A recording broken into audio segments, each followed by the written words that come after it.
Welcome to episode 20 of the Marine Layer podcast with TJ Mathewson and Lyle Goldstein. On today's pod, it's our minor league preview. We'll take a look at the Mariners' entire minor league system and how it projects out for the 2023 season with Jim Callis of MLB.com and MLB Pipeline. We'll, of course, answer a listener question, and as always, we will close out the show with Speak Your Mind. Let's get it rolling.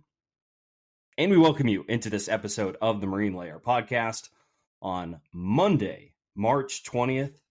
Lyle, how's your bracket doing? It's dead. Considering I had Arizona winning it all, dead. That's brutal. The way I put it, I think it's so funny that Arizona essentially lost to the guys who will eventually be their boss in future life, right? Those guys in Princeton, they're going to be running companies. They're going to be in front offices of NBA teams. Those guys playing on the Arizona basketball team just lost to their future boss. Could you imagine showing up to work and like the point guard for Princeton 20 years later as your CEO is like, hey, remember when we were 15 and we beat you? That would be funny. That would be water cooler talk every single day. Like that Arizona point guard who works for the Princeton player will never live it down. Honestly, this is probably what I get for picking our rival school to win the whole thing. They go out and lose in the first round. Again, I was just trying to pick a good bracket, but as somebody who tries to think too logically about their picks, Arizona was like a top 5 team in KenPom offensively. They had all these ridiculous wins. They won the Pac-12 tournament. I was like, this feels like a pretty safe pick in a year there's no sure thing to win it all. And then they lose in the first round. Welcome to March. Except that they didn't have a top 40 KenPom defense, which is a key to winning a national title. No, wait, top 22, I think it is. It's top 40 offense and top 22 defense. 100% since 2004. Shame. Well, maybe that's where I messed up. I should have realized that they were not a good defense. However, it was not defense that lost them that game. It was the fact that a top 5 offensive team in the country scored 6 points in the final 11 minutes. That it's so bizarre. I can't believe that. I'm just going to toot my own horn. I did a work bracket with a bunch of people I work with at our radio station. I have a perfect Midwest bracket. I'm like, getting a perfect bracket is impossible, but I have a quarter of the bracket that is 100% perfect through 2 weeks, 2 rounds. So, not to brag, but no, I'm going to tip my cap to that, because to even pick a quadrant of the bracket perfect is pretty ridiculous. So if the genie's out of the bottle and telling us what's going to happen this weekend, Houston's going to beat Miami, Xavier is going to beat Texas, and then Houston is going to beat Xavier and snag one of the spots in the Final Four. Let's go Cougs, right? Sure. Hey, what percentile are you in your bracket? So my work one does not have a percentile. We're using a not so great service to provide our bracket. I can pull up my ESPN one here if you give me like 2 seconds. That's fine. While you're talking, I think it's in like the 60th percentile. To be honest, I don't think it's very good. I have Alabama in my work bracket, and I believe I have Houston with this one. Let's find our bracket. Okay, that's wild, because my bracket percentile-wise is like just below the 80th percentile. A lot of my picks have actually been good. Like I had Furman over Virginia, for example. But I know that. Yeah. But hey, to be fair, 3 of my Final 4 teams are still in. I think 6 of my final Elite 8 teams are still in. It's obviously going to end terribly because my winner lost in the first round. The one bracket I have that is that is ESPN is in 77th percentile, which is good. So I have Houston over Alabama. I have Alabama and Houston in my final regardless in both brackets. So if that happens, I'm doing pretty well. I know a good chunk of the country probably also has Houston and Alabama in the final, judging that if you had Kansas or if you had Purdue in your final, well, you're kind of fucked now. There's nothing that's going to save you. So man, what a joke. God, Purdue is such a joke. I mean, How do you have if someone? Can you explain to me how you have a 7'4" player facing the shortest team in the tournament, whose tallest player is 6'6", and you still lose? well, because they're a one-man show, and if you watch the end of that game, like everybody else on Purdue looked afraid to shoot the ball. It was just give it to Edey, give it to Edey. Like nobody else wanted to do anything. At least that's how it looked. That's crazy. Purdue got fairly dicked. How about that? Does that roll off the tongue? Apparently, it does. Apparently, Fairleigh Dickinson's name is fairly ridiculous. That's what everybody on the East Coast calls him, but not so ridiculous, or actually very ridiculous this weekend, considering they did what only one other 16 seed's ever done. Before we go to baseball, would you just like to get something off your chest about Virginia? Oh, yeah. I mean, they just continue to do what they always do, except the one year I kind of puffed my chest out about it, saying they were absolutely going to lose, and then they won it all. But other than that, they do seem to do this every year, where they're like somewhere between a 1 and a 5 seed, and then they get bounced in the first round because it happened in 28. Yeah. No, I was just saying them and Purdue pretty much. So Purdue has now lost to a 13, a 15, and a 16 in consecutive years, and Virginia has lost to a 16, won a national title, and then went first round. So 3 first-round exits and a national championship. Yeah, I mean, that's how it goes, I guess. That Tony Bennett style of basketball works when you have a team like they did in 2019, where they had some real players on that team like DeAndre Hunter. But when they get down, especially with guys that aren't supreme athletes, it's hard for those guys to come back. And that's why sometimes when they run up against an athletic team, they kind of falter in the tournament. So it happened again. Oh, it is a good time of year. I've really enjoyed the first couple days of this basketball tournament. Let's get to baseball, though. A little bit of Mariners news this week before we get into our minor league preview with Jim Callis. Dylan Moore strained his oblique, grade 1 strain, and he will be out 2 to 4 weeks. He will be not participating in any baseball activities 2 to 4 weeks. He'll miss opening day. Not great. It is not great. And I think the perspective that we're sort of understanding now is relying on more than one platoon means you're relying on more guys to be healthy when the season starts. And then when one guy isn't healthy, the things sort of cascade around it a little bit.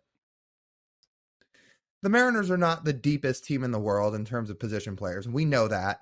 The good news is it's not a long-term injury for Dylan Moore. It's not like he's going to miss 4 months. Like he should be back at the latest, I would think, by I'll say early May, because obviously, once he comes back from baseball activity, he'll have to get some swings in, and then he'll need some live at bats. He'll probably go to AAA for a few games. So I would guess around early May at the latest, but I think the Mariners can survive without him for the time being. But you're right, they are going to have to rely on some guys they probably weren't hoping to, and it could be somebody like Mason McCoy. Colton Wong didn't show anything last year that he's at this point of his career could hit competently against lefties, which is an issue. So you face some good lefties like a Framber Valdez in your own division, let alone, or Martin Perez too, let alone across the entire league. It's just, it's not favorable because, and Demo is not just a second baseman. He's also, again, probably your best backup corner outfielder as well. So it's the Mason McCoy show where you trade for somebody. I don't know. Would they trade Chris Flexen to try and get an infielder at this point of the season? I don't know. I hope this isn't a nagging injury because it could nag the Mariners all season. That's for sure. If it was up to me, and again, obviously it's not. I'm not the GM or the president of baseball ops, but Sam Haggerty hits lefties pretty well. I mean, you could have him fill that second base platoon role while Dylan Moore's out. Haggerty can play some other positions. Obviously, he can play outfield. But if you need a final spot, and Cade Marlowe was swinging it in spring training, not to mention the fact he was on the taxi squad during the playoffs. The Mariners clearly think he is a borderline big leaguer. I don't know. Like, if you're trying to get the best bats on the roster, that might be the way I go over McCoy. But the Mariners may opt for defense over offense and go with McCoy. Yeah, Mason McCoy is a pretty good shortstop down at the AAA level last year. Defensively, at least. He also hit pretty well, especially towards the end of the season. So we're thinking Haggerty. So Haggerty's essentially your full-time backup infielder at that point. The only problem is you can trust Dylan Moore at all four infield positions. Do the Mariners trust Sam Haggerty at all four infield positions? Because that's the role he would be taking over, essentially. And if they don't, if they're like, hey, Sam, maybe, we don't feel you as a shortstop and we don't want to play you at third base, if possible, then I think you have to go with Mason McCoy instead of an outfield bat and Cade Marlowe. Because you think about Cade, like, where's Cade Marlowe getting in the lineup ever if he makes the roster? Like, where is he slotting in? Yeah, he may not be anything more than a bench bat and a backup outfielder. And you're right. I'm not sure the Mariners trust Haggerty to play shortstop or first base. They might feel better with McCoy doing that. So if it's about defense, again, they'll probably opt to go with McCoy. Plus, McCoy's still in big league camp, and Marlowe did get optioned. Now, hear me out, Lyle. Isaiah Kiner-Falefa. Again, I don't really want to trade Chris Flexen. Like, the Mariners had depth problems in the rotation forever. Like, I'd rather keep him. Yeah, that was kind of a joke because I don't see anything positive on Twitter. I mean, there's nothing ever positive on Twitter, but especially about IKF. Just if I ever scroll onto Yankees Twitter, usually someone's bitching, and IKF is usually like pretty often he's a subject of it. So I mean, I'm probably good. I just thought that was funny. Yeah, I mean, he's a good defender, but I know he didn't play well in the Bronx last year, and you know how Yankee fans are. Somebody doesn't perform in pinstripes, they'll let you hear about it. So I'm going to guess the Mariners opt to just go with some positions in-house. Speaking of in-house, we've got our minor league preview coming up this week. It's a great show. We had Jim Callis on of MLB Pipeline and MLB.com breaking down a ton of prospects with us. For an episode like this, where we're doing a full minor league episode, I feel like that's about as good a guess as we can have on. I mean, now, obviously, a white whale of this podcast would be to get somebody like Jerry DiPoto on, which would be awesome. But of course, if you work for the team, you're going to prop up your own guys, where Jim writes for a third-party website. He can give an unbiased perspective on everybody, and he gave some pretty good breakdowns on some guys. Yeah, I was really pleased. I think we spend some time going through most of the top 10 and then scattered throughout the rest of the system and sort of how the system projects throughout the season. Jim is very in-depth with his breakdowns, which I like. So, it's really good getting some analysis from him, especially maybe a little bit of an insight of how they view the system overall. They haven't done their overall system rankings yet, or preseason rankings for systems, for farm systems. So it's good to sort of get that from Jim Callis to preview this season, I mean, the minor league season. Minor leaguers break camp. They break camp at the end of this week, so it'll be a couple days after this podcast ends. I know because a certain minor league friend of ours will be sleeping on my couch on Saturday or Sunday night. So we'll be looking up, and then he'll be up in your neck of the woods, screaming at your front door. In what? We'll give it a week, I think. Yeah, I'll be up in Tacoma working with the Rainiers. There we go. Awesome. Let's get to our interview now with Jim Callis.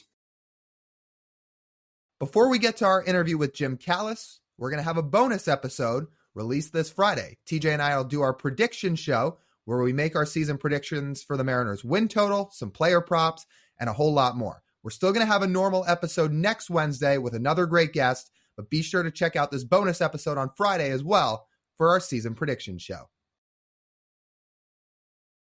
We welcome Jim Callis onto the Marine Layer podcast. Jim's a senior writer for MLB.com and MLB Pipeline.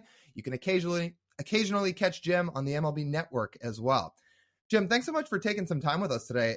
How busy has your spring been so far? This actually feels a little bit lighter. Like, we just got done doing all of our top 30 prospects lists. And there have been years where I've been running around spring training and trying to write top 30 prospect lists at the same time. And so this year, the way my schedule worked out, all my lists are done.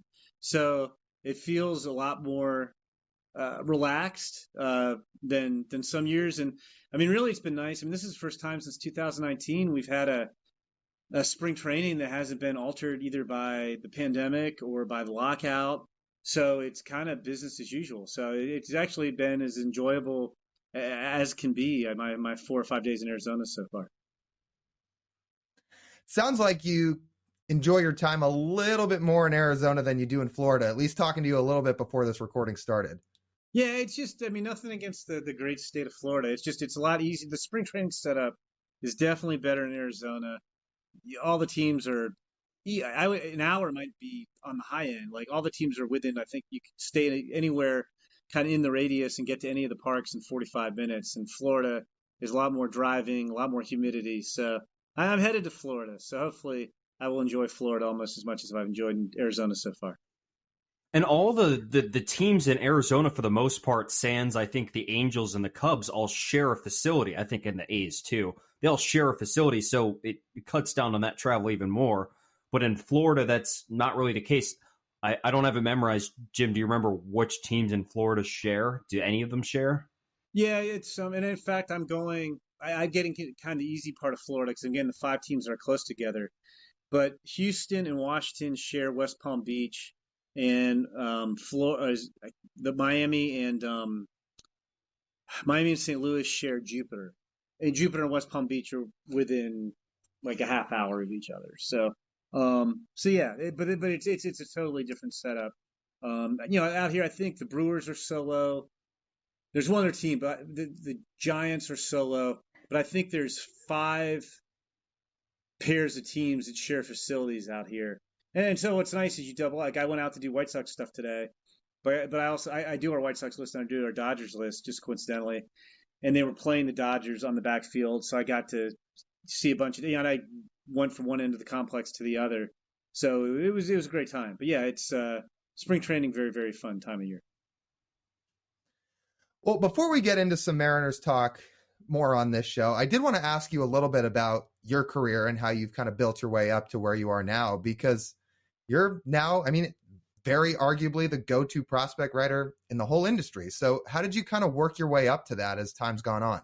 I guess I've gotten old, but it's nice. It's nice to hear to say loud. It's funny because, I mean, I will sound old here, but like when I started, the industry was totally different. I mean, there really weren't places covering prospects other than Baseball America.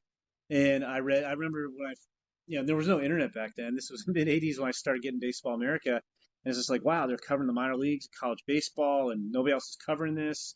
And you couldn't really. ESPN had maybe a college game of the week in the College World Series. We couldn't even really see much of those teams or players. Minor leaguers got almost no publicity before there was none of this build up for Julio Rodriguez. Like when I started Baseball America, there was probably more hype for Ken Griffey Jr. than there ever had been. And it's like a small percentage of what the hype was for Julio Rodriguez last year. Like everybody knew Julio. You had seen videos of Julio. You've seen Julio speak on social media. You'd seen him play on TV, and all this stuff. It was different. But anyway, I covered baseball at the University of Georgia, and I covered a lot of sports there. And I thought Baseball America was just like a really cool magazine. And they had a very small staff at the time, and I got an internship there. And back then, the industry was a lot different too. I mean, there was no internet, there were no blogs, there were no podcasts. There weren't really regional sports networks except with a couple exceptions. And so if you wanted to go into sports writing, you would basically go work for your local paper and compile agate and cover high school football on Friday nights. And maybe you get a chance to write a feature now and then, and you kind of have to wait for an opportunity. And now obviously you could show. I mean, you guys are doing a podcast right now, and people can blog, and you can, record video and do your own, TV show and post it on the net, and people can see it. But it was a great opportunity for me at Baseball America because instead of, I was the 4th full-time editorial employee at the time. So instead of compiling box scores and covering high school football, I was the main college baseball writer, and I was helping out on the draft and prospect coverage, and I was assigning stories and editing stories, and I think I was the photo editor at the time. I mean, everybody had to do everything because there was only 4 of us, and we came out every 2 weeks. And so I was just fortunate right off the bat. I worked real hard, but I didn't really have to pay my dues of doing, grunt work of, compiling box scores or whatever, or, pulling type off the AP wire. I was going to the College World Series right away. I went to Cuba for the Pan Am Games when I was, 23 years old. I was covering the Olympics in Barcelona at 24. And it was like right place, right time. And you kind of do stuff long enough. And I guess I've been doing this is my 35th year now. I'm getting old. And you just build up contacts. And then, like, the other thing that was great about Baseball America too was Alan Simpson, who founded the magazine, basically just because he loved the minor leagues, he loved college baseball, all the stuff the Sporting News used to cover in the 70s, and then got away from when they started to become more of an all sports magazine or the Big Four sports type of magazine. Alan, like, he just did things right. Like, when he did draft rankings or prospect rankings, he cared about you don't know that you're right at the time, but he cared about doing them right and getting them right rather than, trying to, do something shocking or outlandish to draw attention. And I think that everybody in baseball really respected the way Alan went about it. And so from day one, I mean, it was shocking to me. I was 21 years old, and like I could call, like I remember calling John Sherholtz, who was the GM of the Braves, in spring training, and like he didn't know who I was, and he called me back in like 15 minutes because I could say Jim Callis from Baseball America was the message, and you just had people like it was great as starting. And I worked probably 60-hour weeks all the time because we were doing everything. But it was cool. Like anybody I wanted to talk to in baseball would basically call me back because I was with Baseball America. So I do, it's funny. I mean, I'm doing a lot of the same stuff, not really covering college baseball the same way, but doing a lot of the same stuff I was doing 35 years ago. And it still interests me. I still like trying to figure out, which prospects are the best or who's going where in the draft.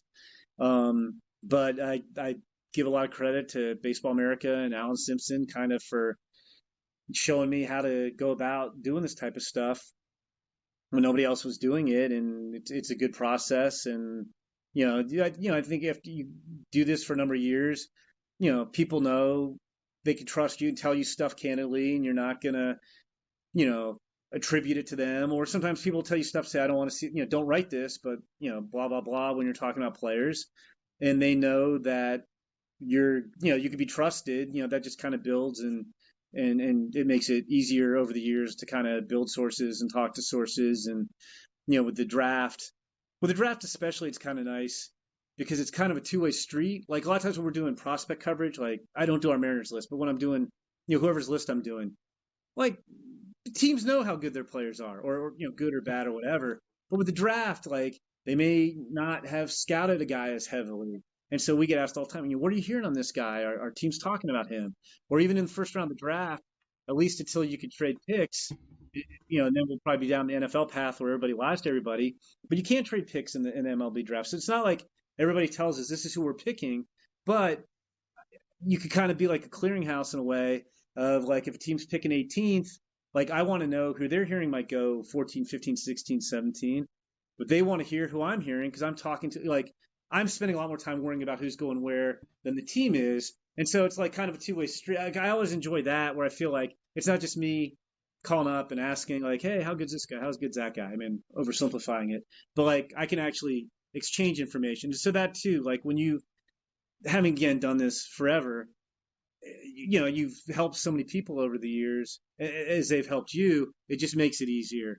And it's weird. Like I've been doing this long enough. I mean, there are, I don't know off the top of my head, there are a lot of GMs who I used to talk to when they were a farm director, or scouting director, or whatever, who, shoot, there's some farm directors and scouting directors I remember talking to when they were players. And obviously I've been doing this long enough. There's a lot of prospects.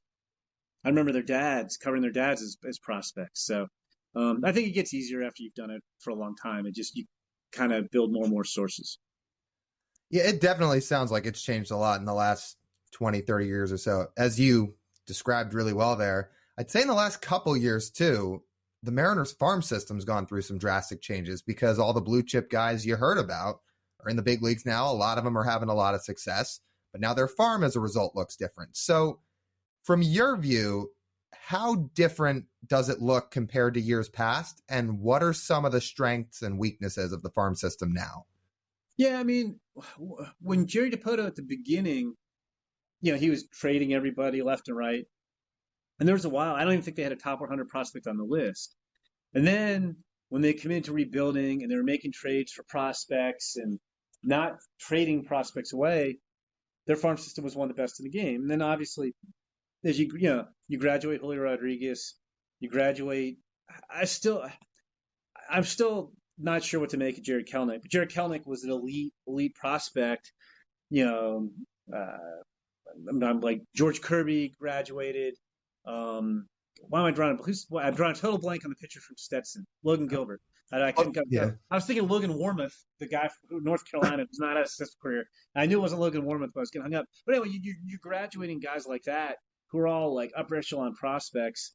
You know, your system is going to take a hit. I mean, I still think they have some interesting guys, and I think it's the farm system rankings. We haven't done our new ones yet, so I don't know where we're going to have the Mariners exactly.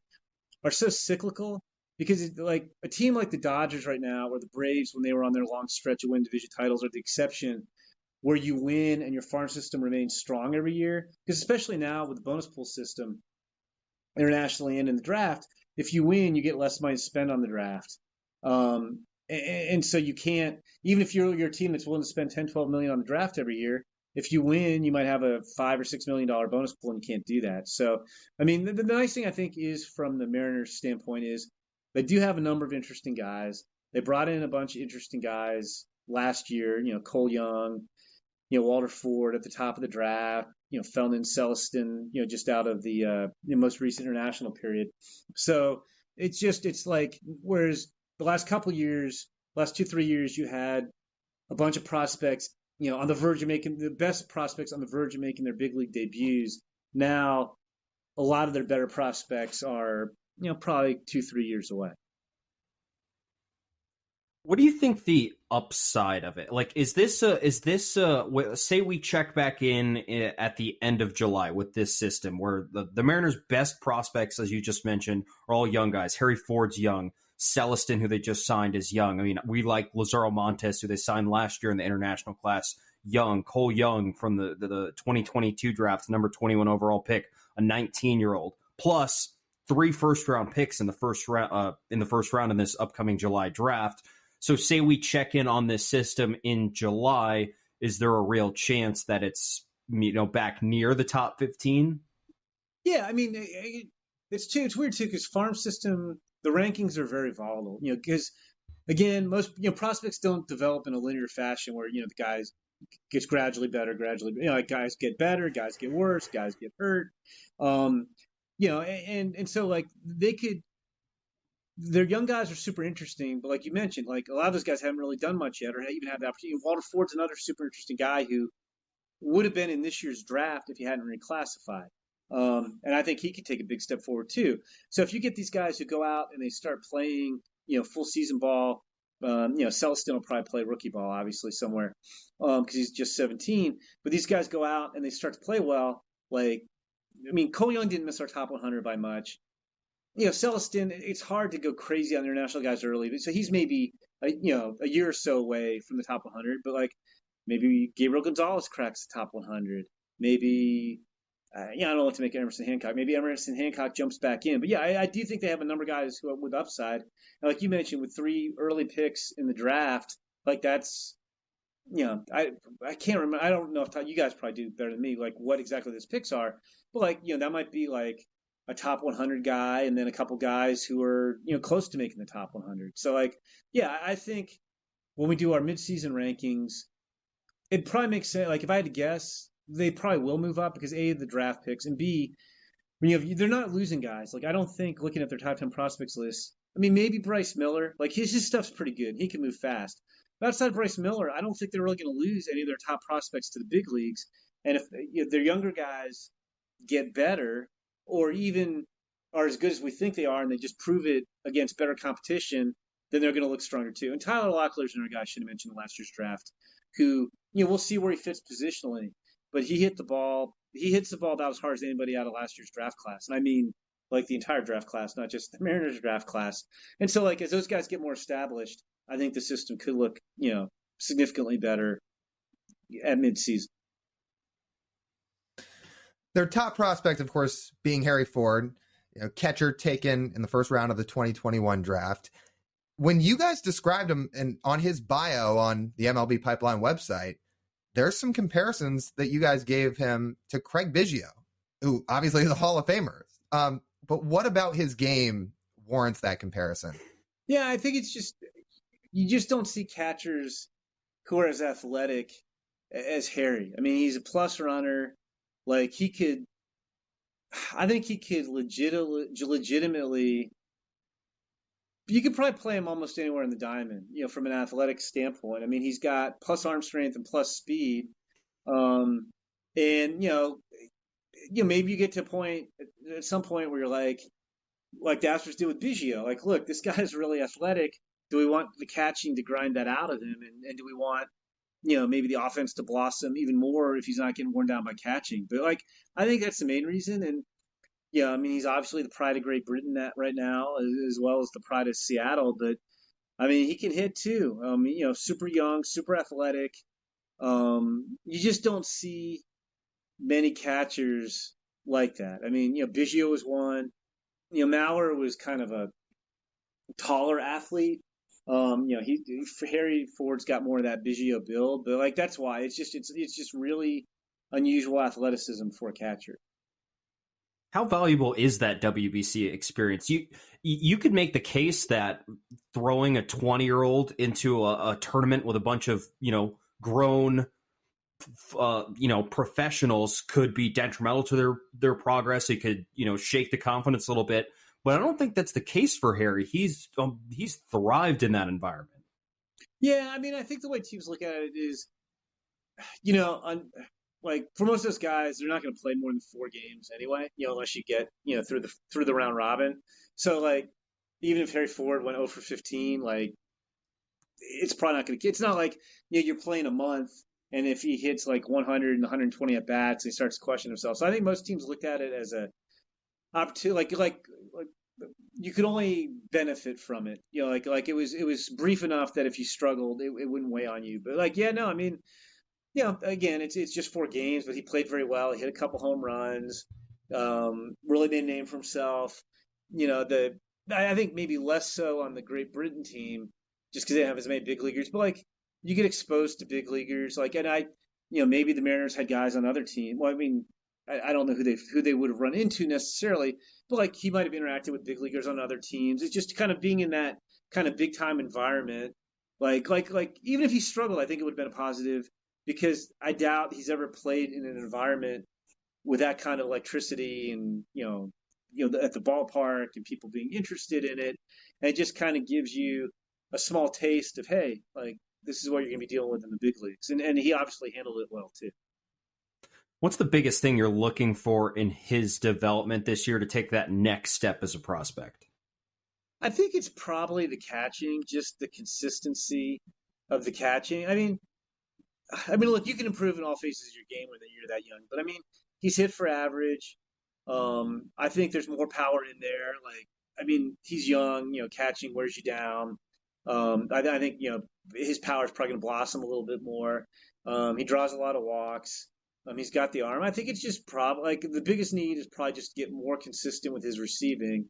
Although I don't know that that's a really profound statement for me, because I think you could say that about any 20-year-old catcher, that he could improve his receiving. Like that's just the nature of the game. And he's not terrible. Like it's not like you look at him and you're like, I don't know if Harry can stay behind the plate. It's not that at all. It's just he's young and he hasn't caught a whole lot, professionally, and he needs more experience. So going off that, with the idea that he's probably athletic enough to play some other positions, is this the year we might start to see the Mariners test him out at a few different positions from time to time?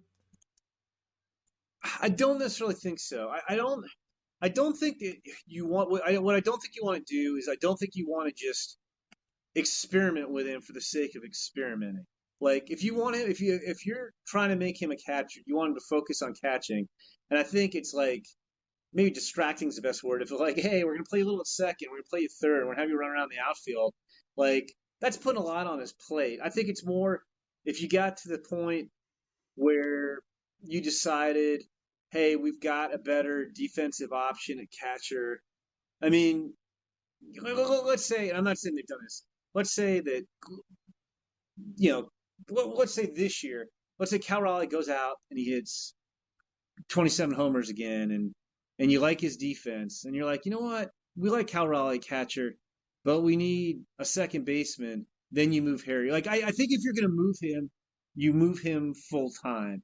I don't think you say, okay, we're going to play him, move him here and there and see what he looks like. I think you move him if you're going to switch his position. Otherwise, I think you develop him as a catcher because he needs the reps behind the plate. How special is it of his that he's a 19-year-old kid in his first professional experience playing against, some really, really talented guys. And he still goes out there, shakes off a 2-month slow start, and ends the year with an on-base percentage of over 42%. I mean, that's pretty insane for a teenager who's just getting exposed to the big leagues, the big leagues, to the minor leagues for his first time, and just doesn't seem to be like wavered at all. Yeah, I agree 100%. I don't think statistics. I think the importance of statistics or minor league performance rises as you rise through the minors. Like if he gone out and hit 230 with a 330 on base percentage, I wouldn't have been especially troubled because I would have said, like you just did, oh, he's 19, it's his introduction to pro ball. Hey, he's trying to catch too, and like that requires a lot of time and effort and focus. But the stat, like if I had to look at one stat for hitters and for pitchers, I guess it's a combo stat. But anyway, it would be strikeout to walk ratio. It's like how well you control the strike zone. And that's like what was really impressive is, because again, I can't emphasize how demanding catching is. Like this is first, Harry's coming out of high school where you might play 2 or 3 games a week. And now you're playing 7 games a week or 6 games a week. And granted, he's not catching all 6, but like it's a lot. The season's a lot longer than it was when he was back in high school in Georgia. And to be able to keep that kind of focus and discipline and approach at the plate is really, really impressive. And that's why, like I was saying before, like he only hit 11 homers. He was 19 years old in low A.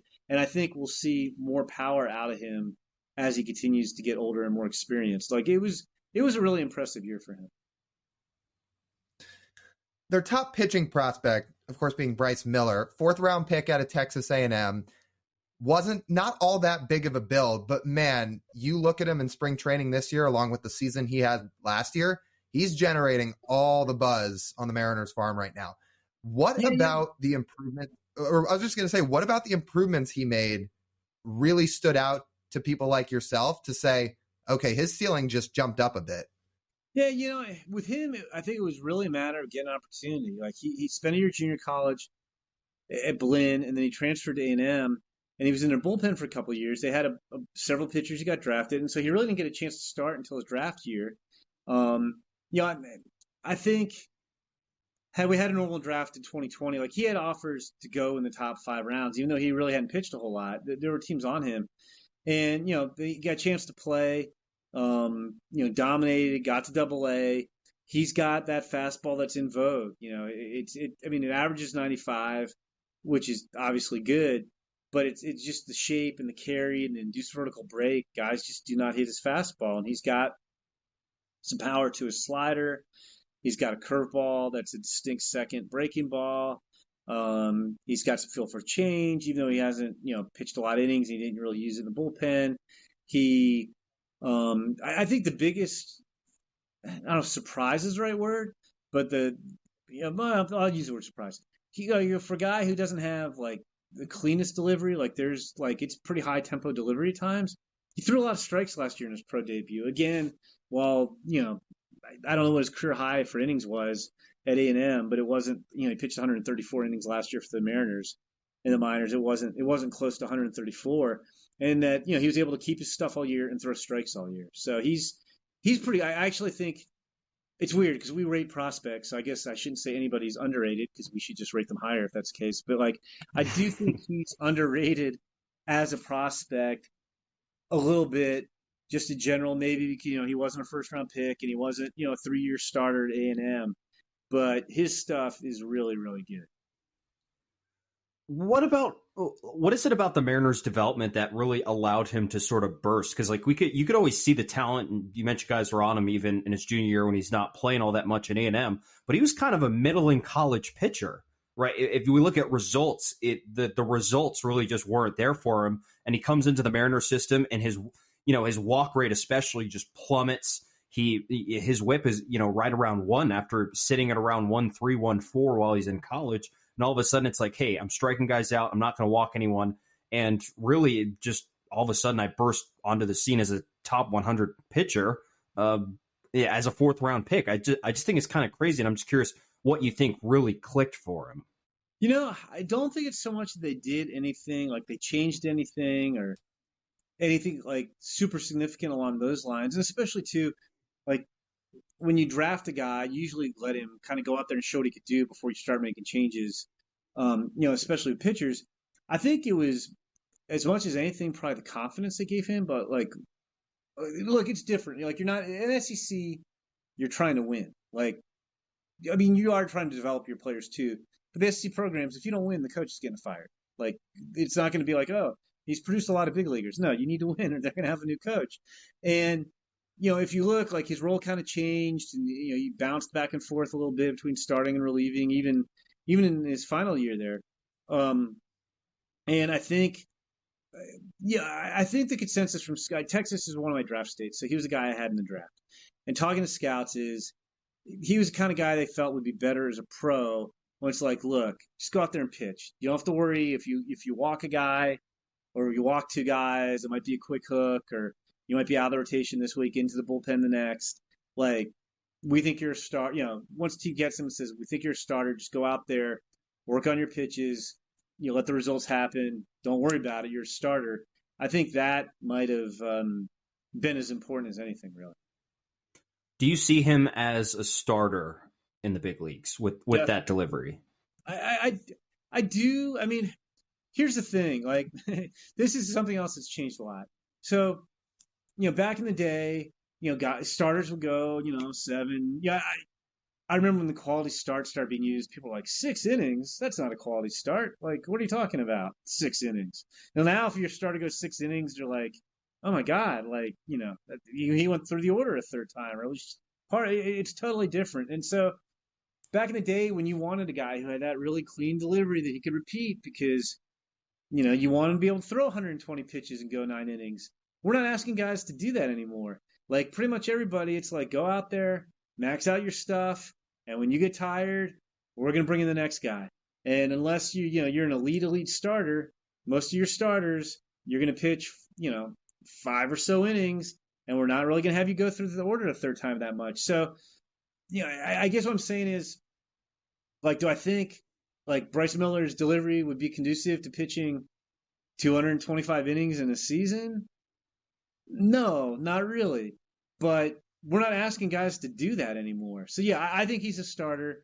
I think he's got like a well above average fastball, solid to plus slider, curveball and changeup are effective, and he throws enough strikes. Like there's a pretty good pitch. I mean, you could also argue you don't really need a third pitch to start these days either, because you're only going through the order twice. But he's got enough pitches, he's got enough feel that I do think he's a starter. So long term, you have the confidence that he's a starter, but for this year, obviously the Mariners have some pretty good depth in their rotation between the big four and Castillo, Ray, Gilbert, Kirby. Marco Gonzalez is going to be the 5. They even have Chris Flexen in their bullpen. But if Bryce Miller starts dominating in the minors again and they're ready to bring him up, do you think they wait until there's a potential opening in the rotation? Or do you think they take the Julio Urias, Dustin May route that the Dodgers did and kind of start him in the bullpen and just let him get some big league innings until he eventually moves to a starter? Yeah, I think the latter, Lyle, because it's one, again, stars aren't going that deep. So you can use him in a role where he's maybe pitching 3 innings at a time in relief. And, that's a valuable role too. And I actually think that's a great way to break guys into the big leagues. I go back to when I was a kid growing up in Northern Virginia, and we didn't have a team in Washington. The closest team was the Orioles, so we had Orioles games on TV. And the Orioles had a lot of success with pitching. Now, one of the reasons was they had some great defensive teams. Earl Weaver, I think, was ahead of the game in realizing how much defense impacted pitching. But the other thing they did, and they were really successful with it, they very rarely had rookies come up and debut as starters, in part because they always had good starters, Jim Palmer and company.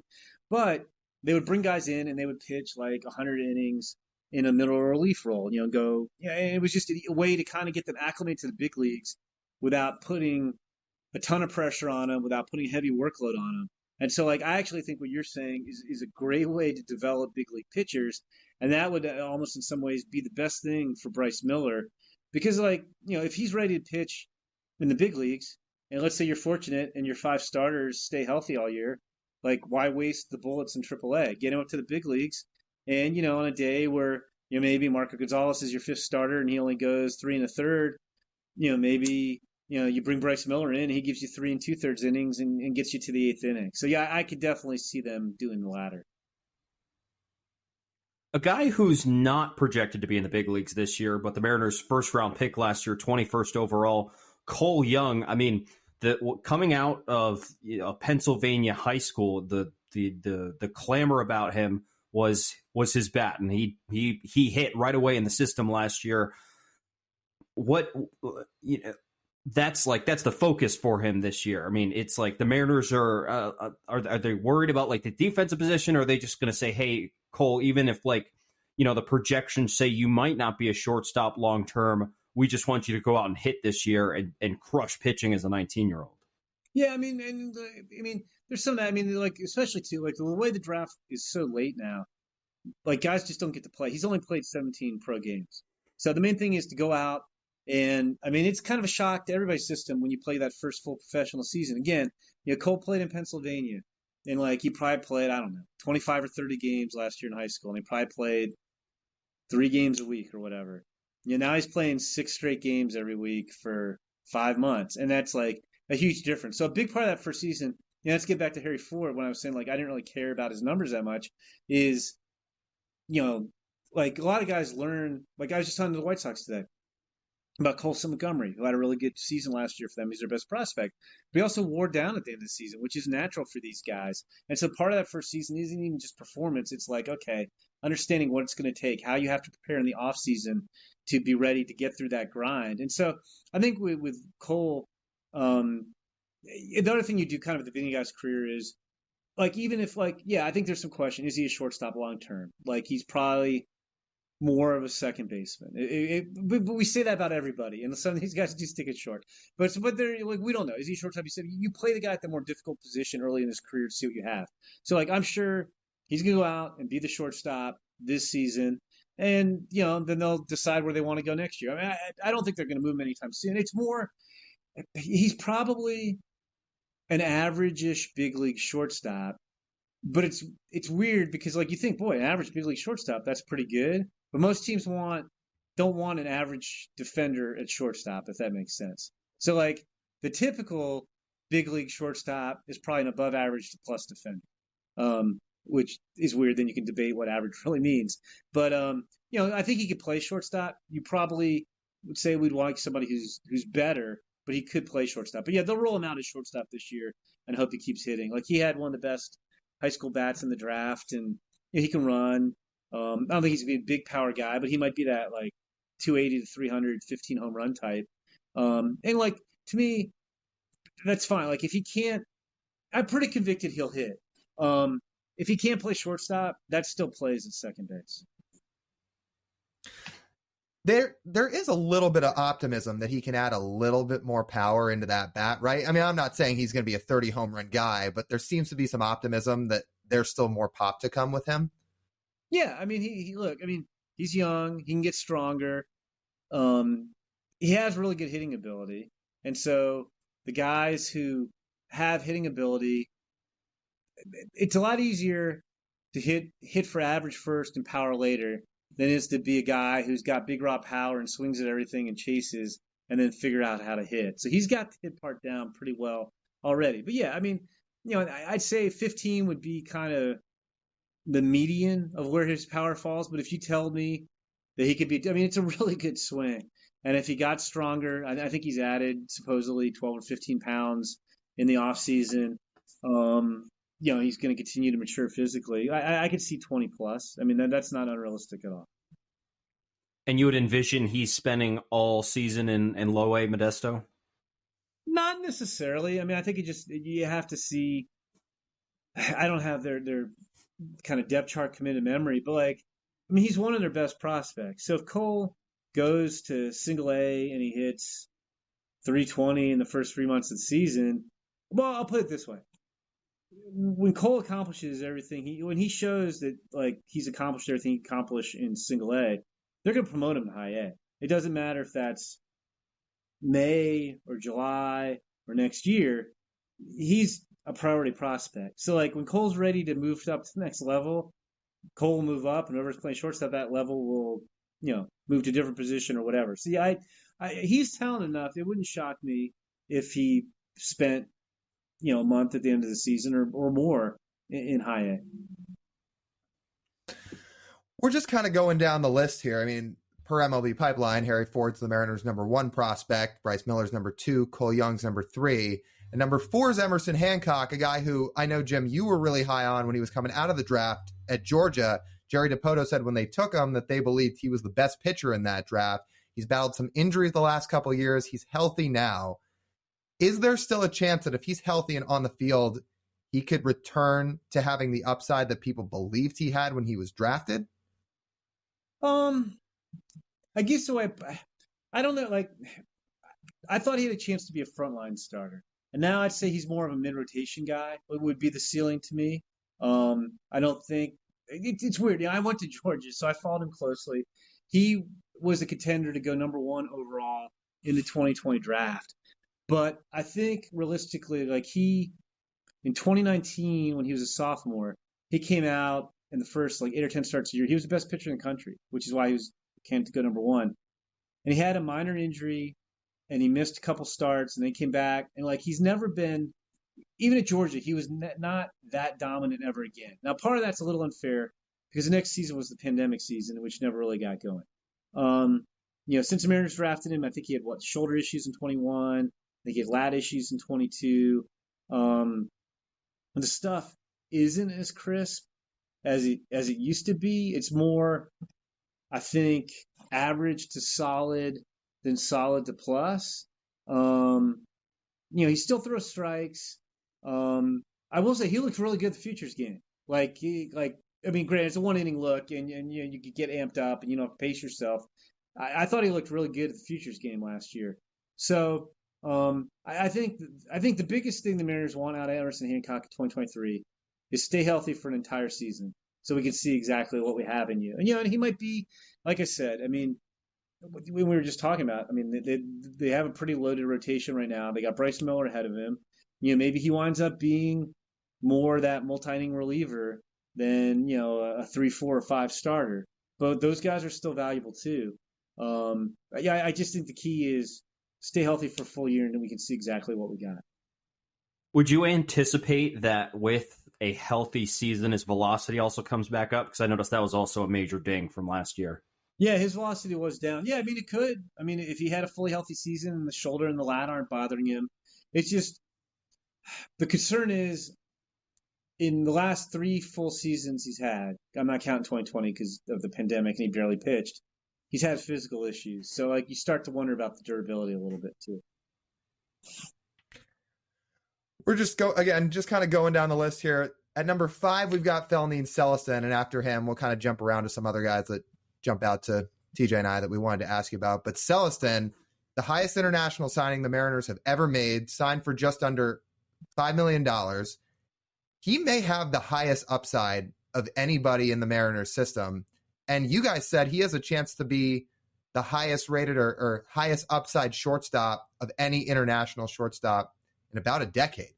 So it sounds like you guys think if everything pans out, this guy could be really, really special.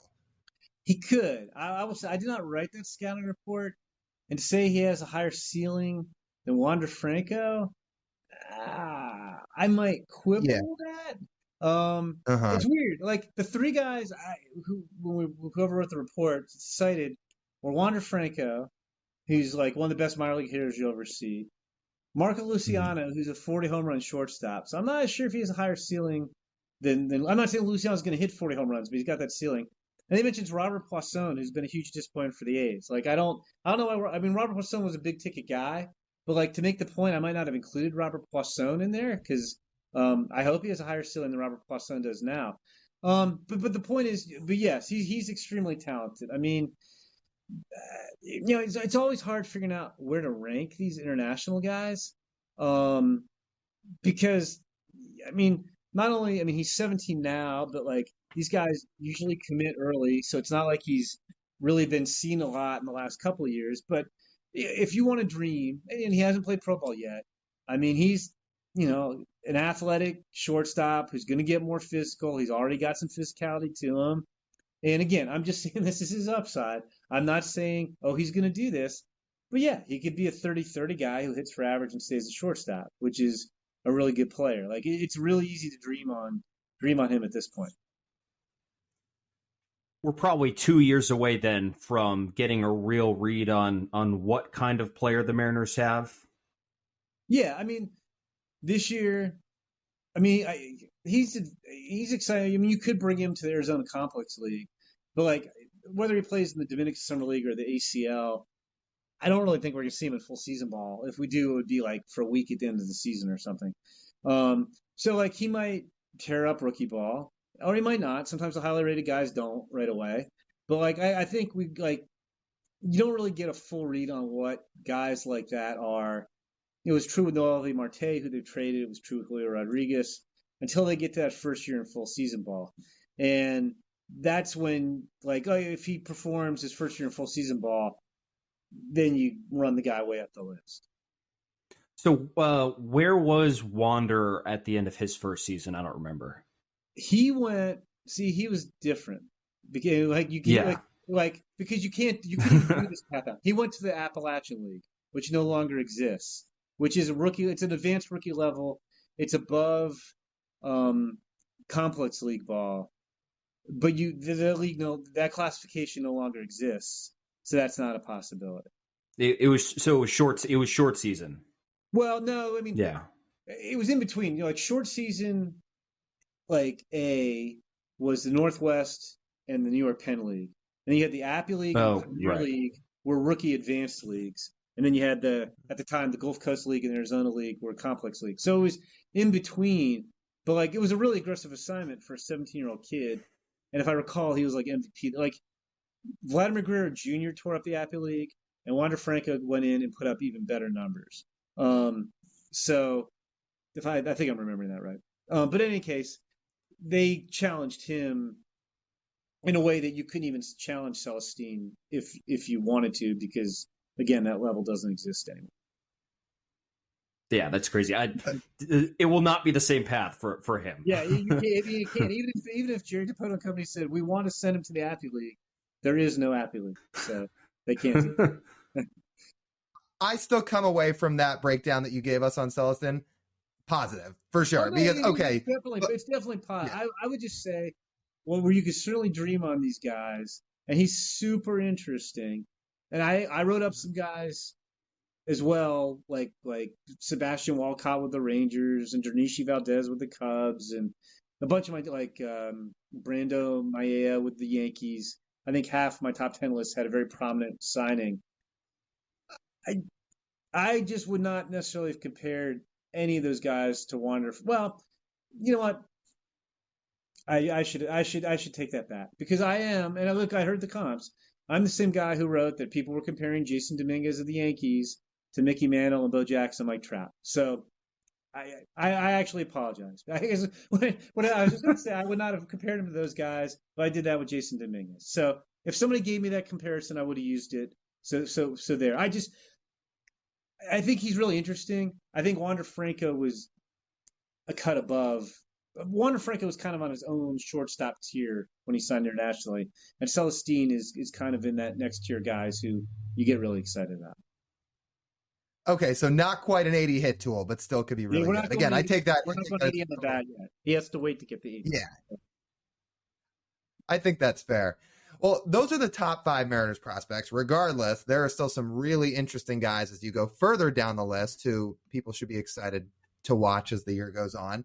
A guy that's pretty interesting, Taylor Dollard. TJ and I actually both saw him, TJ more so than me, when he was in the Cape Cod League.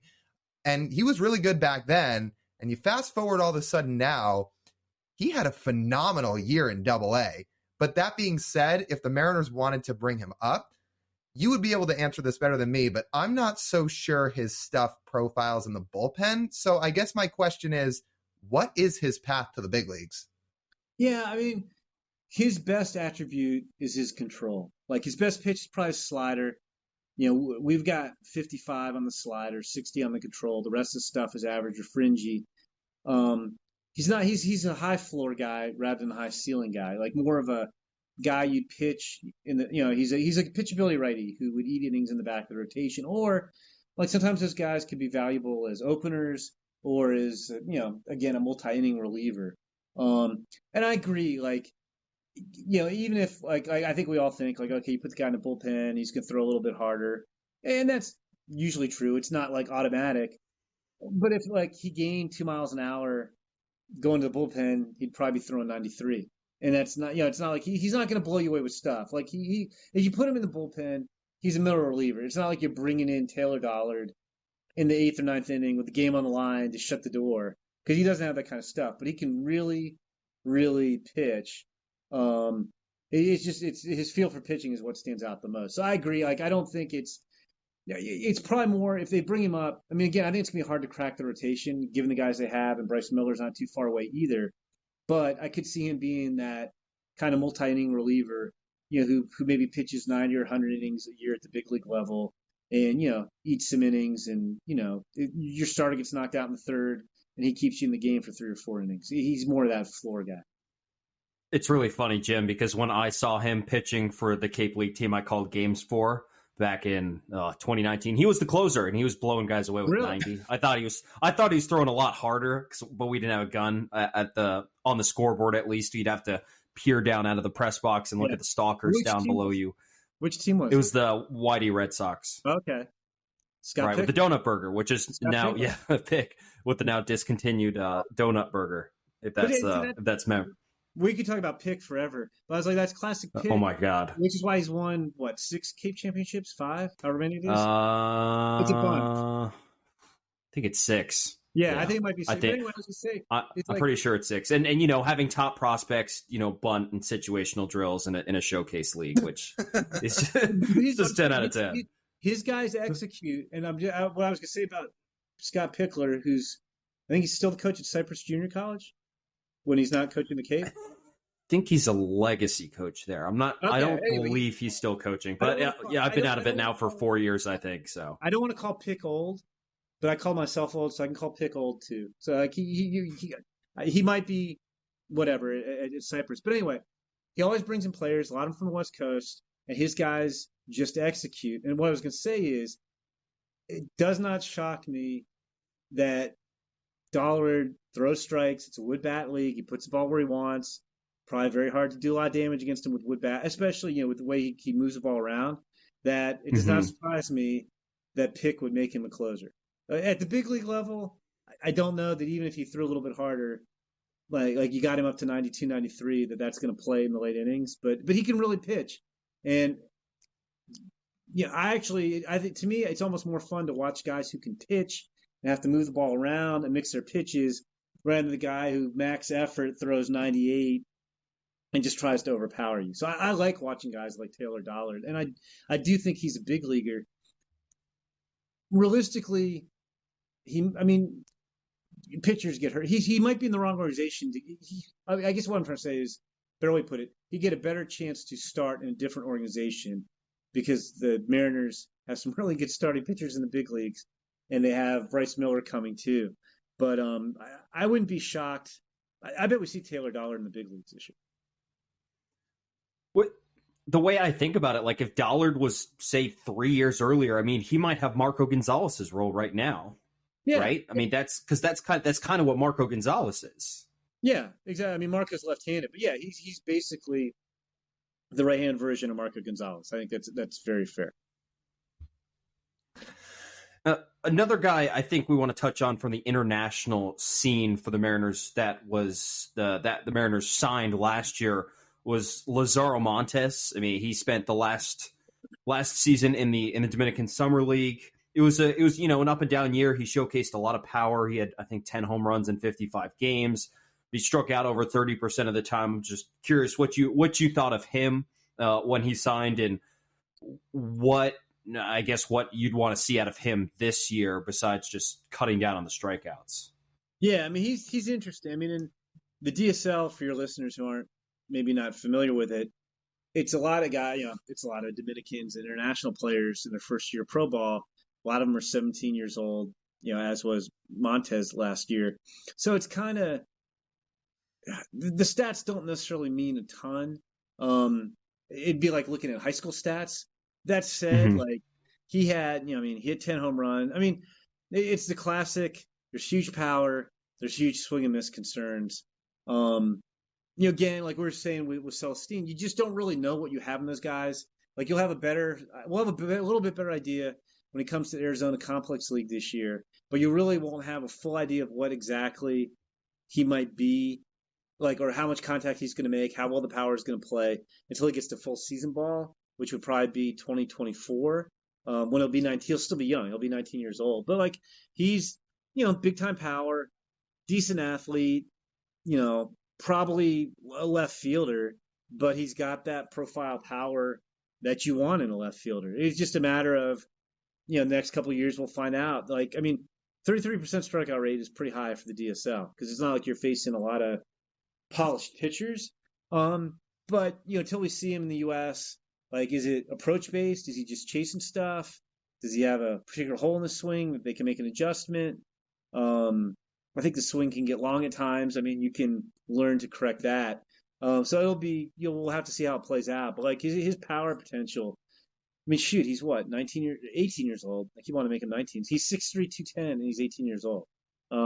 Which makes you wonder, like, how big is this guy going to be when he's fully physically mature and how much power he might have. Speaking of comps, I don't think comparing him to Yordan Alvarez when he signed, I forget who tabbed him that, but that probably didn't do him any favors, given that Yordan is one of the most complete hitters in the league in his early 20s.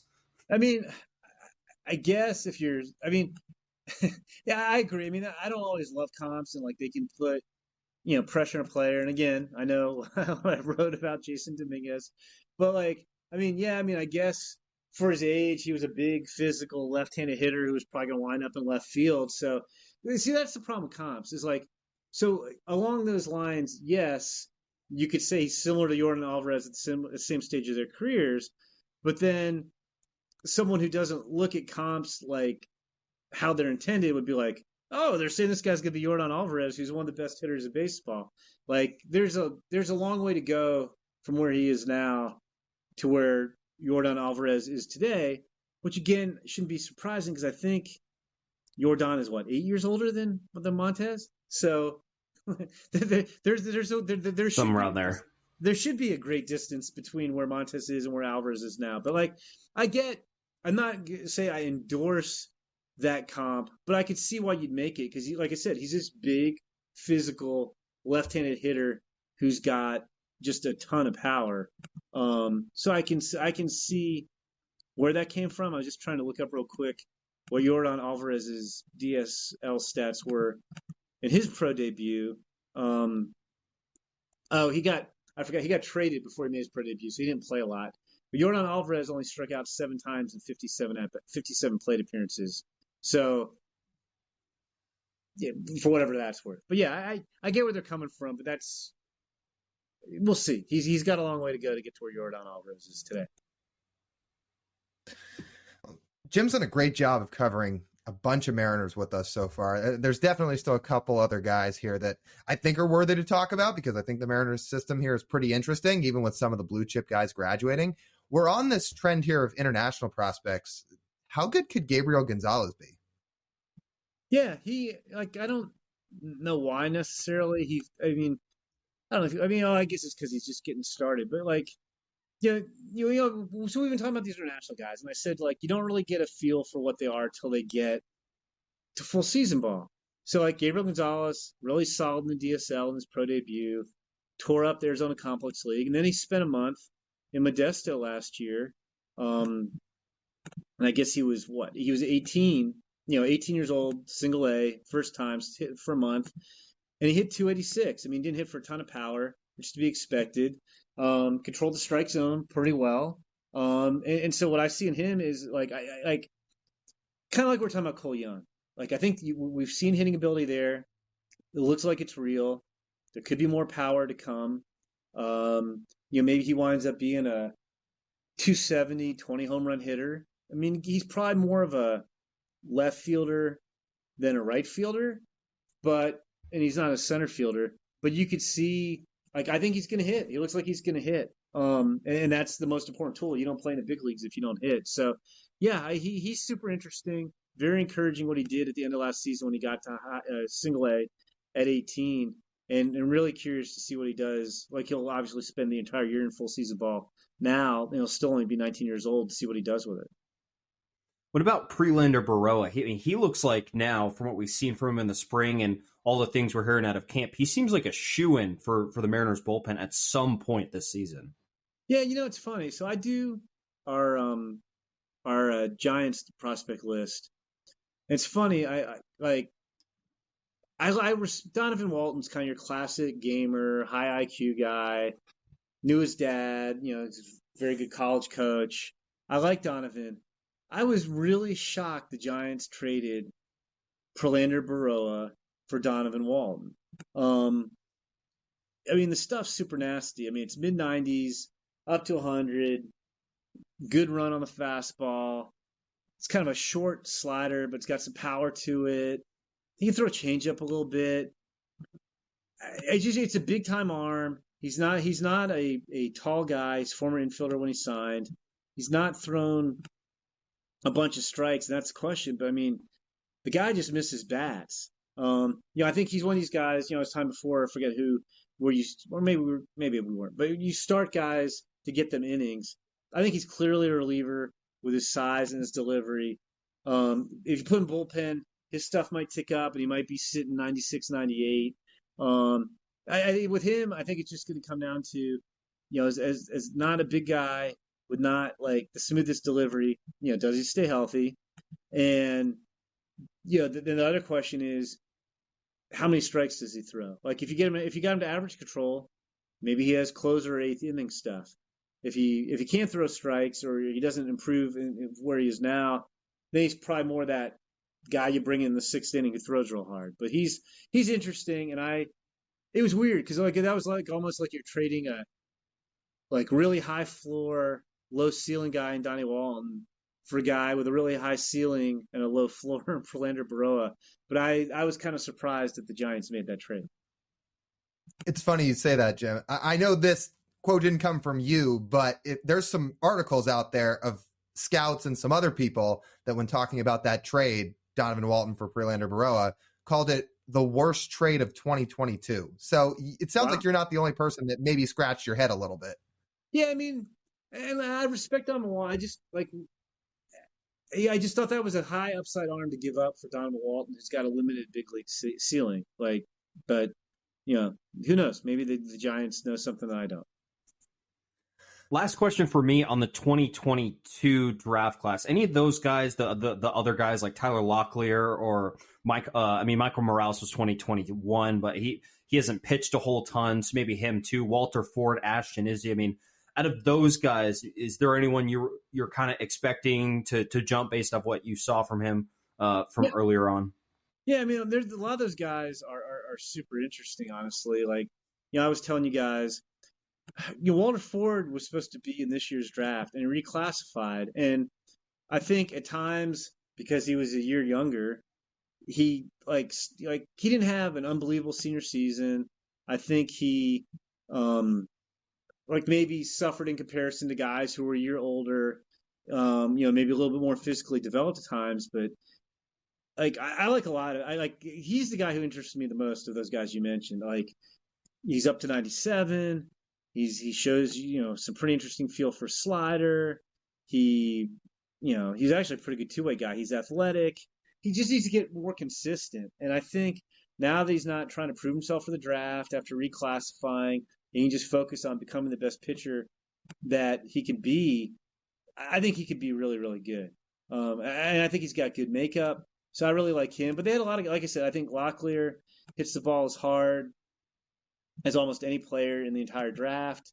Ashton Izzy, who they got in the fourth round, who is a super projectable pitcher. He's got a chance to have 3 solid pitches and maybe solid control. So they have a bunch of interesting guys, I think, to kind of keep an eye on. Can Walter Ford live up to the hype of the nickname he's given himself, which is the Vanilla Missile, he calls himself? Can he live up to that? Yeah, I do like that, and I do like his confidence. And the guy already hits 97, so I think it'd be one thing if he was throwing like 86, 87. I don't think you can call yourself the Vanilla Missile, but if you're touching 97 and you should really be a high school senior this year, yes, I will grant him permission to call himself Vanilla Missile. I think he's got a chance to be really, really good. I think we've covered just about everybody we wanted to talk about prospect wise. And again, you've done a really great job of hitting all the details on so many of these guys. I guess if we had one last question for you, and I know the draft's a little bit further away, but to kind of wrap up the Mariners minor league talk here, when you look at their system, you detailed it. A lot of their best guys right now are really on the young side. Ford, Cole Young, Celestin, some others, and they had a bunch of guys graduate. So when targeting this draft class, do you get any sense that the Mariners might try to fill some of that gap with maybe some high-end college bats that'll be at the high A, double A level in the next year or two? Or do you think they're more just focused on going best players available? I think, though, you look at what they did last year. The system was kind of similar shape, and they took Cole Young High School, Walter Ford High School. Locklear was a college guy. Izzy was a high school guy. I'm forgetting who their third round pick was. I think especially at the top that, I guess they're picking roughly the same area, right? Are they picking 22 this year? I think. And then they get the Julio, it's cool. You get the Julio bonus pick and then the competitive bounce picks. They pick 22, 29, 30. I think they're pretty much, their MO has been to take who they think the best guy is. Now, that said, the good news is that I do think the depth of this draft is in college hitters first and foremost, and then it's probably college pitchers versus high school hitters. So it's possible they could take 2 or 3 college players with those picks, just because that's how the draft rolls out. Not that they were specifically targeting him is what I'm trying to say. I was just trying to scroll through our list. Like right now, our top 30 players on our top 100 that we did in December, 20 of them are college guys. So, I would think the odds would be they'll probably wind up with at least 2 college guys there anyway. But it's hard to know. Like, I don't think they were necessarily looking to take a high school guy in the first round last year, but I think they looked at it, and rightfully so, that they really believed in Cole Young's bat and believe he'll play up the middle, and they just couldn't pass on him, that he was the best player on their board. I think they'll do the same thing this year. I think they'll line up their board and take the best guy available. Well, Jim, this has been awesome. TJ and I have certainly learned a ton here in the hour and 10 minutes that we've been sitting here talking about some of these Mariners prospects. Because, we follow the prospect world and we love to follow a bunch of these guys, but there's not many people that can break this stuff down better than you can. So we really appreciate all the time to help us kind of give us some insight on what this farm could look like in 2023, because it sounds like it's going to be pretty exciting. Yeah, like you guys said at the top, I think there's a lot of upward mobility with this farm system. No, this was fun. I enjoyed it. I even feel bad now that I was calling into question our Celestine comps, and I realized I've done the same thing with Jason Dominguez, so I can't throw stones in my glass house here. But no, you guys asked a bunch of good questions. There's a bunch of interesting guys. And it's cool. They got a lot of interesting young players in Seattle, and more guys on the way. Well, thanks so much, Jim. We really appreciate it. Oh yeah, no problem at all. Well, that was a great interview with Jim Callis here on our minor league episode. This isn't going to be the last time we talk about minor leaguers throughout the year. We're going to be doing minor league talk really throughout most of the season. On most of our regular season episodes, we'll have a minor league segment in there too. So we'll try to keep you guys up to date as best as we can.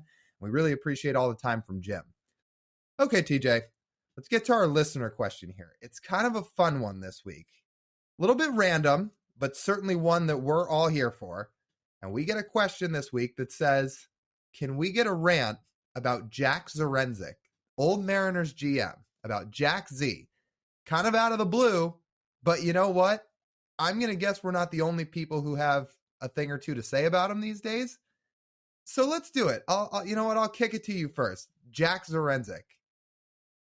See, I feel like giving this attention is really a waste of time since we're just so far past this. I mean, Jerry Dipoto has now been the general manager since 2016, and we really haven't had to worry about Jack Z for a while. But if we're going to bring up Jack Z, I just want to bring up one of my favorite parts about Jack Sorensic tenure as Mariners manager, where Jack Sorensic, when he was being hired back in, what was it, 09, 2008?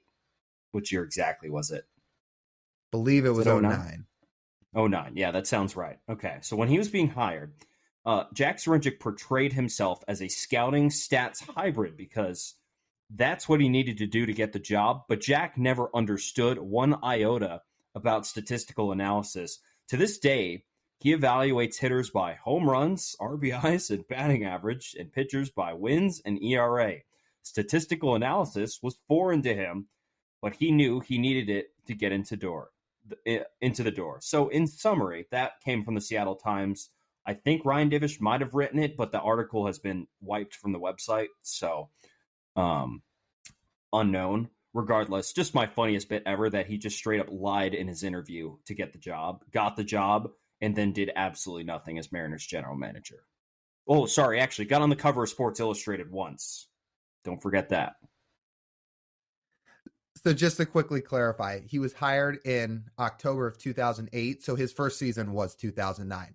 But you're saying, TJ, you're sitting here saying that when the Mariners were kind of in the trenches in 2015, and Jack Sorensic went out and made the splash of the century for Mark Trumbo, you're telling me that wasn't an analytics move?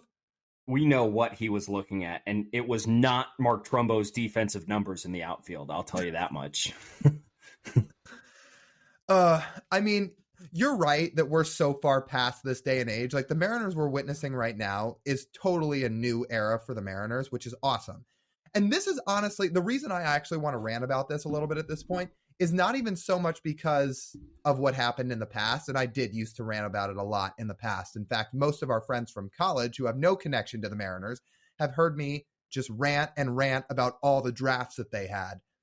But the reason I kind of want to rant about it now is because there's still people out there that somehow complain about Jerry Dipoto and the job he's done. It's kind of like, remember where you came from, the old saying. Remember where you came from.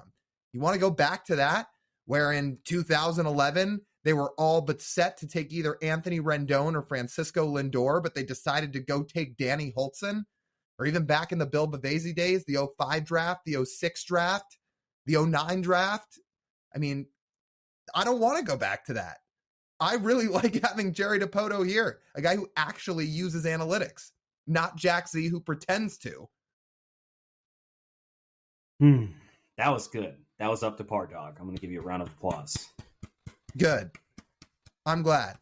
I'm glad you got that off your chest. Well, it's always there. I can always get it off. Sometimes I just need to be triggered for it, like this question did for me, because I said, hey, rant about Jack Z. I'll give you my thoughts on Jack Z. You know, I'm really glad they made the playoffs so we don't have to really reminisce on all the swings and misses throughout the drought. I'm glad. I'm glad it's over. We don't have to worry about it. Yeah, I agree. But hey, we're in a new day and age now, and I'll say it again as we wrap this up. Appreciate Jerry Dipoto, because again, you want to remember Bavasi, you want to remember Sorensic, you want to look around the rest of baseball at some of the other GMs and presidents of baseball operations, you could have it a lot worse. Jerry Dipoto is good at his job. I will stand on that hill forever. I miss Pat Gillick. Oh, well, I Pat think Gillick fair. was great. I think that's fair. I mean, Pat Gillick's like a legend, though. I mean, he won 2 World Series with the Blue Jays. He helped the Mariners win 116 games. He won a World Series with the Phillies. I mean, yeah, like I can't say Dipoto's there yet, or if he'll ever get there, but I think he's doing a pretty good job. Man, we could just reminisce forever. We could. Okay, TJ, let's close out this show with Speak Your Mind. I am genuinely curious to hear what you're thinking about this week, so let's hear it. It has to do with the NCAA tournament, but it has nothing to do with the basketball on the court. I think the most overhyped story of the weekend is the fact that Fairleigh Dickinson University has a junior running their media relations department, And besides, my first thought when seeing this, and I saw some other people who thought just like me on Twitter, which I'm thankful that they saw it this way, that I was kind of worried. I'm like, it made me raise an eyebrow. It's not the fact, oh man, super cool that this kid whose name is Jordan Sarnoff is a junior at FDU and runs the basketball team's media relations, which is a full-time job, by the way. People make, salaries running that full-time at every major university in America. Yet some student at FDU is running it, and people were like, oh, that's it's so cool. He's getting all this experience. Oh, that's awesome. And all I could think about is, man, I really hope he's getting a paycheck. That is a full-time job. I mean, you're not only coordinating interviews, you're doing stat packs, you're making sure, like, organizing media, you're running social media, especially in the smaller schools, running social media, doing graphic design, like all of these things. But he was like, oh, it's so cool. He always wanted to do it when he got to FDU. He went there as a senior in high school and told the athletic department he wanted to work there. It's like, well, I sure hope that doesn't mean they're taking advantage of him and paying him like half salary while he's at school. He's like, well, you're a student, so we can give you a stipend, but you can do all the work you want. It's like, no. It's like, he should be making a full-time salary doing that job and being a student at the same time. And no, scholarship doesn't count. He's working a job. Pay him for his job. I believe he did say it was compensated. It didn't say how much. It's just disappointing that I even have to speculate this, knowing that, universities and other places are cutting salaries all over the place, and just sticking a student in there to fill it up would be really on brand, to be honest, if that was actually the case, which I really hope it's not. Oh, so you don't think he's getting a paycheck? I guess I assume that he was.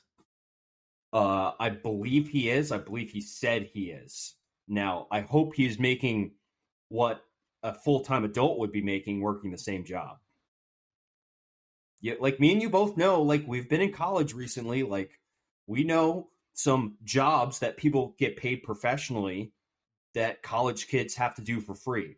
Me and you did the exact same job at ASU that I've done here at Oregon State, and I get paid here. I did not get paid a single cent at ASU. So I'll leave it at that. It's true. I mean, the sports journalism world, the sports media world is tough. Mm-hmm. But like you said, for somebody who's working a full-time job and being a student, you would hope he's getting paid for it. So yeah, you can only cross your fingers.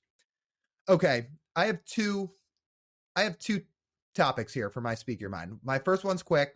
Watch the first episode of the new Ted Lasso season. It was great. I'm going to keep harping on you about this. I'm not going to let you go until you watch it, because like everybody else in the world watches it. I know you don't have Apple TV, but it might be worth the 1 month to subscribe and just binge it. It's not that long. I'll think about it. Okay. Number two, I know we usually get away from baseball on these topics. I'm bringing it up on this one because the discourse around the World Baseball Classic this week has been absolutely insufferable. I'm sorry, Mets fans, that you lost Edwin Diaz for the year, but you're ready to speak out and try to cancel the whole damn tournament? No. These guys chose to play. Edwin Diaz chose to play in the WBC. You know what? It was a freak injury. It could have happened in spring training too. And then what? You're going to cancel all of spring training? Nobody gets to ramp up? See how many guys love this sport? And I shouldn't say this sport, love this tournament? It means something to them. Mike Trout never gets to play in games like this. They want to play. Stop trying to cancel fun baseball. But it would be peak America if that happened. Because there's one thing I'm convinced after watching this tournament is that most Americans hate fun. They really do. Yeah, look, as Mariners fans, Drew Smyly got hurt in 2017. I was really, really furious when it happened because Smyly came off a good year the year before. He was supposed to be a vital piece of that rotation. They didn't have him all year. He never threw an inning for the Mariners. Am I sitting here saying the WBC should have been canceled? No. If it were up to me, would I prefer that pitchers specifically from my own team don't pitch? I guess. Yeah. And that's why you see a lot of starting pitchers not participate, how Castillo opted out. But for the position players especially, what's the big deal? For the relievers, what's the big deal? You're throwing an inning a game. How is that any different than spring training? The World Baseball Classic is fun. It's really fun. So stop trying to cast it aside. It's only once every 4 years anyway. But Lyle, it's not fun. Baseball's not fun. Apparently. Yeah. When Trey Turner called that grand slam he hit the biggest hit of his life, it sounds like he was really having a miserable time, like he was forced to be there. It's like, oh, I can't wait for the regular season to start. I roll. Yeah. I don't like. I've had such a blast watching this tournament. So anyone who doesn't want to watch it, I mean, go watch paint dry. Like, I don't care. See ya. The ratings would say that people around the world in the World Baseball Classic really enjoy watching it. What was it? 63 million people watch Japan, Korea. 63 million. I believe that would top every single baseball game that has ever been broadcast in the United States ever. So I really wouldn't say that's nobody cares and that it's meaningless, because it's meaningless to the people who only see baseball as a to fulfill their own self-interests and monetary interests in the United States doesn't mean, the other 300 million people in this country, so 7.7 billion people around the world don't care. So sorry. It's been fun. It's growing the game. It's a worldwide event, which is awesome. Also, last thing, totally separate from people complaining about this stuff. Were there really people that didn't know who Shohei Ohtani was before this WBC? Because he's gained like 1.5 million Instagram followers. I'm just surprised that it took people this long. No, not that they didn't know who he was, but he got promoted into their feeds. And it doesn't necessarily mean it's just in Japan and the United States. It could be elsewhere too. So, that's a good thing, though, because if there's one thing Major League Baseball sucks at, is growing social media followings. Like, they should, what baseball is to be most frustrated at is how they are not the NBA when it comes to that. You go look at any random bench player in the NBA, and they have 500,000 followers on Instagram. But, I don't know, go check Matt Festa's Instagram. How many followers does he have? Not 500,000. Probably not many. Yeah, no way. Right. That's my point. Yeah. So in conclusion, WBC, good for the sport. Watch it or just don't say anything at all. That's what I have to say. Okay. That'll just about conclude this week's edition of the Marine Layer podcast. You guys know by now, if you guys want to listen to the full podcast, you can do so on Apple, Spotify, Google, and Amazon. Full video podcast is on YouTube, our social media accounts, Twitter, Instagram, TikTok, YouTube Shorts. Go follow them all at Marine Layer Pod. Also, didn't say it during our listener question segment, but seriously, continue to send us listener questions. Send us whatever you want to send us. Make it fun, too. And if they are, we'll certainly answer them. For TJ Mathewson, this is Lyle Goldstein. As always, we thank you guys for tuning in. We'll talk to you next week.